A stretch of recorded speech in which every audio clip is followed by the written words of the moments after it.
Peter rabbit और Benjamin बनी का साहसी सफर। बहुत समय पहले एक घने जंगल के किनारे एक सुंदर सा बाग था, जहां हरी हरी घास, मीठे फल और सब्जियां लहराती थी।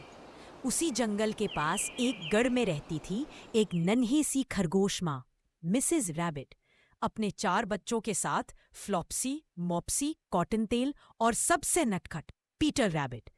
पीटर बहुत चंचल और जिज्ञासु था। वो अपनी माँ की बातों को अनसुना कर हर बार बाग की ओर भाग जाता। माँ हमेशा कहती थी, पीटर, बगीचे में मत जाना, वहां मिस्टर मैकग्रेगर रहते हैं। अगर उन्होंने तुम्हें देख लिया तो मुसीबत हो जाएगी। लेकिन पीटर को तो रोमांच पसंद था। एक दिन जब मिसेस रैबिट बाजार गए, पीटर ने मौका देखा और बिना कुछ सोचे बगीचे की ओर भाग पड़ा। रास्ते में उसे उसका चचेरा भाई बेंजामिन बनी मिला। पीटर, तू फिर बाग में जा रहा है? तू कभी नहीं सुधरेगा। बेंजामिन ने कहा। चलो, इस बार तुम्हें भी चलना होगा। पीटर ने मुस्कुराते हुए कहा। बेंजामिन को भी थोड़ा मजा आने लगा। दोनों खरगोश फेंस फांदकर बगीचे में पहुंच गए। वहां टमाटर, गाजर, मूली, मटर सब कुछ था। दोनों ने पेट भरकर खाया, पर तभी धपाक, मिस्टर मैकग्रेगर की आवाज गूंजी। कौन है वहां? पीटर और बेंजामिन डर के मारे भागने लगे। एक तरफ कांटों की बाढ़, दूसरी ओर गाजर की क्यारियां, तीसरी ओर बड़ा झाड़। कोई रास्ता नहीं सूझ रहा था। तभी पीटर का जैकेट कांटों में अटक गया और वहां वही फंस गया। बेंजामिन ने झट से मदद की। जल्दी पकड़ ले मेरी पूंछ। जैसे तैसे वह जैकेट छोड़कर भागा और दोनों पास के एक छोटे से टूल शेड में जाकर छिप गए। बाहर से मिस्टर मैकग्रेगर पैर पटकते हुए आए। ये नटखट खरगोश हर बार मेरी सब्जियां चुराते हैं। पीटर बहुत डर गया था। बेंजामिन ने उसे संभाला। डर मत, मैं यहाँ हूँ। और हाँ, मेरे पास एक योजना है। बेंजामिन की दादी, पुरानी बनी अम्मा, जंगल की बहुत समझदार खरगोश थी। उन्होंने अपने बच्चों को हमेशा सतर्क रहना सिखाया था। बेंजामिन ने बताया, मेरी दादी कहती थी, जब डर लगे तब चुप रहो और सोचो। हम शांति से सोचे तो रास्ता जरूर मिलेगा।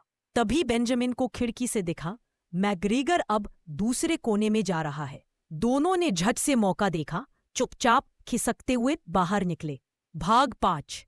खोया जैकेट और टोपी।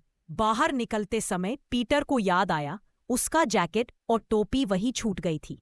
बेंजामिन ने कहा, नहीं, अब नहीं। जान बची तो लाखों पाए। लेकिन पीटर जिद्दी था। वह बोला, माँ ने नई टोपी दी थी, अगर वो नहीं लौटी तो गुस्सा करेंगी। बेंजामिन ने गहरी सांस ली और बोला, ठीक है, पर जल्दी। दोनों फिर एक बार बगीचे में पहुंचे। बहुत चुपचाप और सतर्कता से जैकेट के पास पहुंचे। तभी अचानक सामने से एक बिल्ली आ गई। म्याऊ।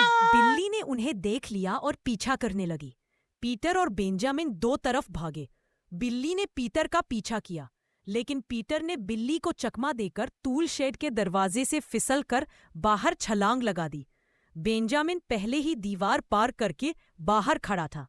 दोनों अब बुरी तरह थक चुके थे। वापस गड्डी तक पहुंचते पहुंचते सूरज ढलने लगा था। मिसेस रैबिट दरवाजे पर खड़ी थी।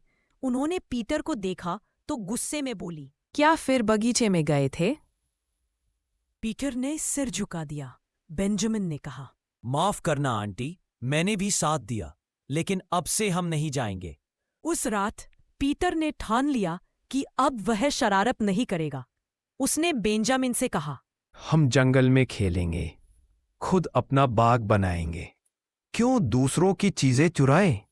बेंजामिन मुस्कुराया। हाँ, हम खुद उगाएंगे। गाजर, टमाटर, मूली और सबसे बांटेंगे भी। फिर दोनों ने मिलकर जंगल के एक कोने में एक छोटा बाग बनाया। दादी बनी ने बीज दिए, मिसेस रैबिट ने मदद की और धीरे धीरे नटखट खरगोश मेहनती किसान बन गए।